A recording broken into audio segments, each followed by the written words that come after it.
Hello students, welcome back to my YouTube channel. My name is Sushil and I am going to discuss few numericals on basis of degree of association and dissociation and Van't Hoff factor. Let's begin with our first numerical of today. It is 2 gram of benzoic acid. Benzoic acid का formula C6H5COOH होता है. Dissolve in 25 gram of benzene. आपको दो चीजें दे दी कि solute 2 ग्राम है और solvent जो कि बेंजीन है वो 25 ग्राम है. मास ऑफ सॉल्यूट वो 2 ग्राम है, मास ऑफ सॉल्वेंट 25 ग्राम है. Shows depression in freezing point, और ये फ्रीजिंग पॉइंट में डिप्रेशन शो करता है इक्वल टू 1.62 केल्विन. तो आपको डिप्रेशन इन फ्रीजिंग पॉइंट भी गिवन है. डेल्टा TF वो है 1.62 kelvin. Molar depression constant KF of benzene is, आपको KF भी गिवन है, वो इतना 4.9 केल्विन किलोग्राम पर मोल है. KF की वैल्यू है 4.9 kelvin kilogram per mole. What is the percentage of association, मतलब बेंजोइक एसिड है वो एसोसिएट हो गया, जुड़ गया. हमें भी पता है, हमने एग्जाम्पल्स में स्टडी किया था, ये हाइड्रोजन बॉन्डिंग के कारण जुड़ जाते हैं. देखिए किस तरह से, ये C6H5COOH, उस तरफ से भी अगर एक और ऐसे ही पार्टिकल आ जाए C6H5 C double bond O single bond OH, तो इन दोनों के बीच में इंटरेक्शन क्रिएट हो जाएगा. हल्का नेगेटिव और हल्का पॉजिटिव, हल्का पॉजिटिव और हल्का नेगेटिव, और ये दो पार्टिकल जुड़ जाएंगे. यहाँ हाइड्रोजन बॉन्डिंग क्रिएट हुई है, हाइड्रोजन के ऊपर हल्का पॉजिटिव था, यहाँ पर डबल बॉन्ड O जो ये इस पर हल्का नेगेटिव था. इन दोनों के बीच में इंटरेक्शन क्रिएट हो गया एक वीक. यहाँ पर भी ऐसे ही हुआ है, ये जुड़ गए. ये एसोसिएशन का केस है. हमें ये बताना है कि कितना परसेंटेज ऑफ एसोसिएशन हुआ है. What is a percentage of association if it forms dimer. Dimer मतलब 2 यूनिट जुड़े हैं, 2 यूनिट जुड़े हैं. तो सबसे पहले तो हमें यहाँ मॉलिक्यूलर मास ऑफ सॉल्यूट निकाल लेना चाहिए by using the colligative property depression in freezing point. उसके लिए फॉर्मूला है KF 1000 into KF WB upon WA into delta TF. ये हमने स्टडी किया है, हमें सिर्फ वैल्यूज पुट करनी है. 1000 रहने देते हैं. KF की वैल्यू 4.9 है. WB मास ऑफ सॉल्यूट 2 ग्राम है. WA मास ऑफ सॉल्वेंट 25 ग्राम है. Delta TF 1.62 kelvin. ये इक्वल आ गया इतना ग्राम पर मोल के मॉलिक्यूलर मास ऑफ सॉल्यूट. ये तो है calculated molecular mass of solute जो हमने कैलकुलेट किया है, सॉरी ऑब्जर्व, जो हमें डाटा दिया है उस डाटा के बेस पे ऑब्जर्व किया है हमने. ठीक है, अब हम generally molecular mass of solute calculate करते हैं. Calculated molecular mass of benzoic acid. Benzoic acid का अगर हम मॉलिक्यूलर मास कैलकुलेट करें, 6 और 1 7 कार्बन के आइटम्स हैं, तो 12 गुना 7 प्लस 5 और 1 6 हाइड्रोजन के आइटम है, 1 गुना 6 प्लस ऑक्सीजन के 2 आइटम हैं, तो 16 गुना 2, इस सब का टोटल आता है 122. ये कैलकुलेटेड है. वेंट ऑफ फैक्टर I क्या होता है? Calculated molar mass upon observed molar mass 122.242, it will be 0.504. अच्छा, अगर अल्फा डिग्री ऑफ डिसोसिएशन हो तो इनिशियली हमारे पास इसका एक पार्टिकल है, 1 मोल है मान लीजिए, इनिशियल मोल से 1 है, तो ये तो बने ही नहीं होंगे क्योंकि इनिशियल में तो रिएक्शन शुरू हुआ जब ये सिर्फ 1 ही है. फिर अगर थोड़ी देर बाद देखें कि इनमें से अल्फा कम हो गए, तो ये कितने बन गए होंगे? α/2. वो इसीलिए क्योंकि इन्होंने जुड़कर इसे बनाया है. जितने कम होंगे उससे आधा ये बनेंगे. 2 पार्टिकल्स ने जुड़ के बनाया तो 2 से डिवाइड करोगे आप. ठीक है, अब आगे देखिए total number of moles after association. Association के बाद टोटल मोल्स कितने बचे? 1 माइनस अल्फा तो ये है, साथ में α/2, ये हो जाएगा 1 माइनस α/2.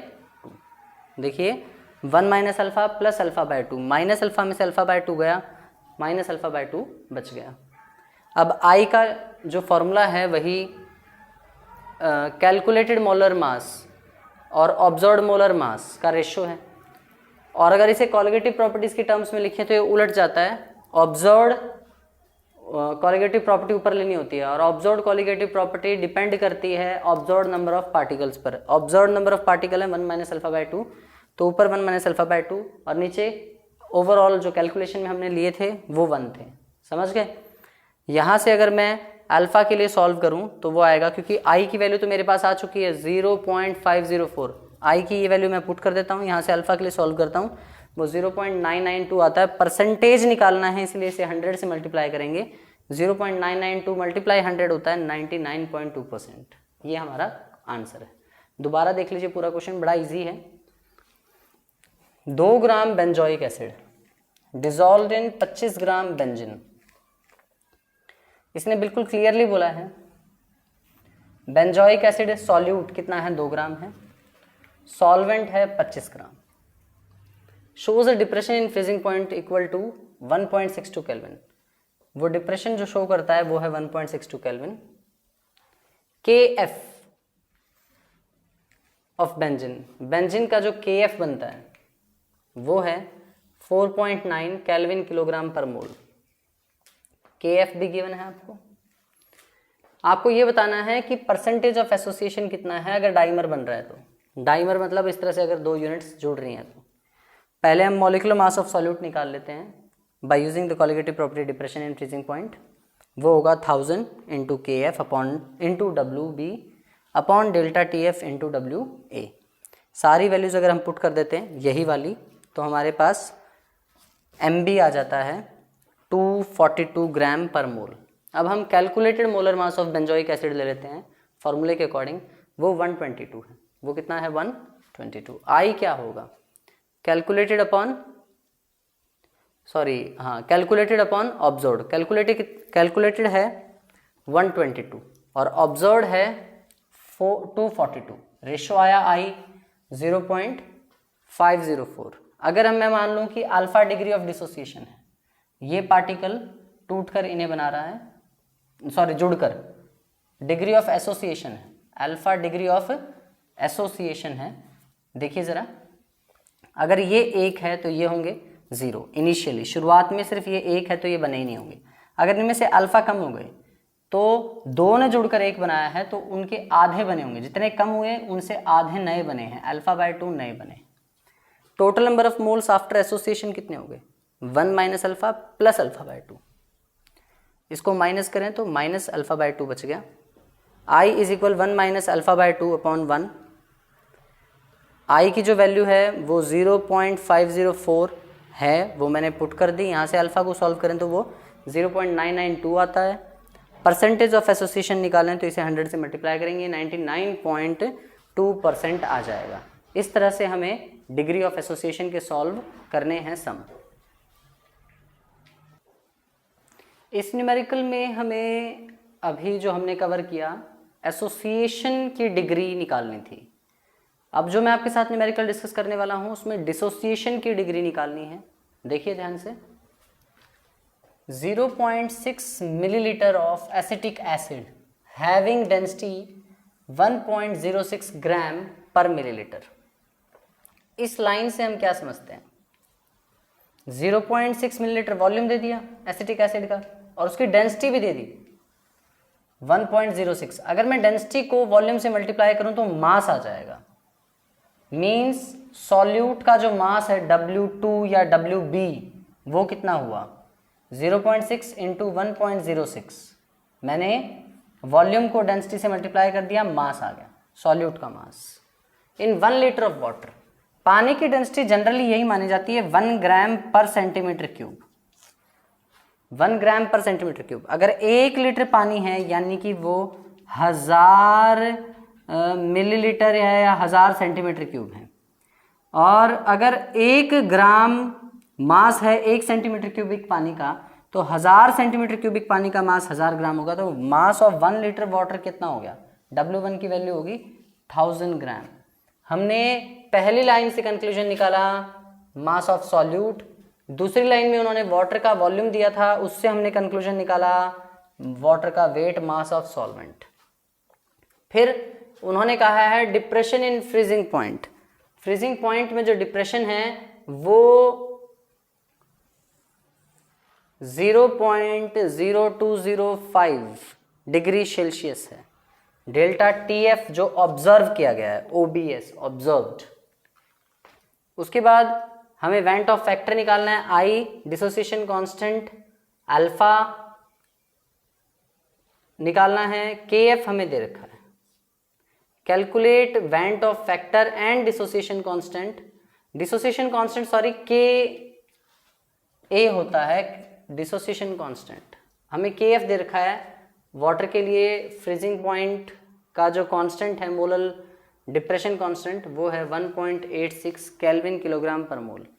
तो क्यों ना हम यहाँ से मोलर मास ऑफ सॉल्यूट निकाल लें by using the colligative property.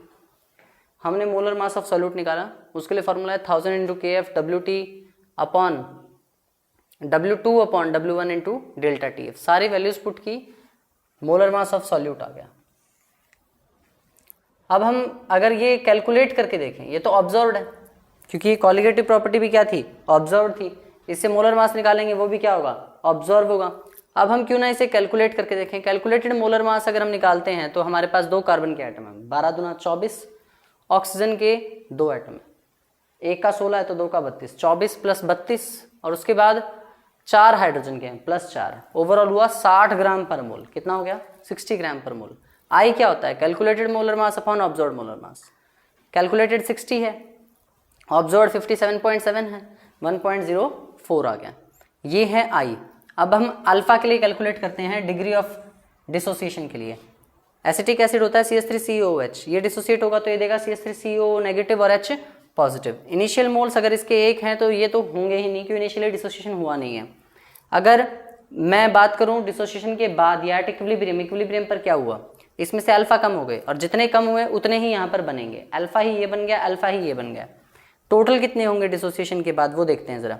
1 minus alpha plus alpha plus alpha, plus alpha में से माइनस अल्फा कट गया, 1 प्लस अल्फा बच गया, 1 प्लस अल्फा। अब आई कैसे कैलकुलेट करते हैं, जो टोटल नंबर है of particles after dissociation divided में total number of particles before dissociation, दोनों का जो रेशो है यहाँ से हमने अल्फा कैलकुलेट कर लिया क्योंकि हमारे पास आई की वैल्यू थी। देखो अगर मैं अल्फा निकालना चाहूँ यहाँ से, i is equal 1 plus alpha upon 1, नीचे 1 कोई वैल्यू नहीं रखता, ये 1 प्लस अल्फा के इक्वल आ गया। अगर मैं यहाँ से अल्फा निकालूँ तो आई को इधर ले आऊँगा, 1 को इधर ले आऊँगा तो अल्फा हो जाएगा आई माइनस 1। आई की वैल्यू है 1.04 माइनस 1, ये हो गया 0.04। अब डिसोसिएशन कांस्टेंट निकालना है हमें। डिसोसिएशन कांस्टेंट कैसे निकल सकता है, ये अल्फा की वैल्यू आई है 0.04। अब देखिए अगर शुरुआत में इसकी C कंसंट्रेशन है और इन दोनों की कंसंट्रेशन शुरुआत में क्या होगी 0 0, अगर इसमें से C अल्फा कम हो गया तो ये दोनों कितने क्रिएट होंगे, C alpha into C alpha. अगर मैं इसके लिए Ka निकालने की कोशिश करूँ, Ka डिसोसिएशन कांस्टेंट, तो मुझे प्रोडक्ट की कंसंट्रेशन का प्रोडक्ट डिवाइड में रिएक्टेंट की कंसंट्रेशन लेनी पड़ेगी C इंटू 1 माइनस अल्फा। यहाँ से अगर C कॉमन निकालना है तो ये हो जाएगा C into 1 minus alpha. C से C कैंसिल हो गया, ये ऊपर हो जाएगा C alpha square upon 1 minus alpha. तो फॉर्मूला बना Ka का C alpha square upon 1 minus alpha. ये सारी वैल्यूज पुट कर देते हैं, C की वैल्यू जो है वो पुट कर दो, अल्फा स्क्वायर 1 माइनस अल्फा, सारी वैल्यू पुट करने पर ये हमारा आंसर आ जाएगा। बड़ा सिंपल सा न्यूमेरिकल है। आई होप आपको ये समझ में आया होगा। So thank you for attending my class. और ये हमारा सेकंड यूनिट यहाँ खत्म होता है, अगले लेक्चर में हम थर्ड यूनिट स्टार्ट करेंगे। Thank you.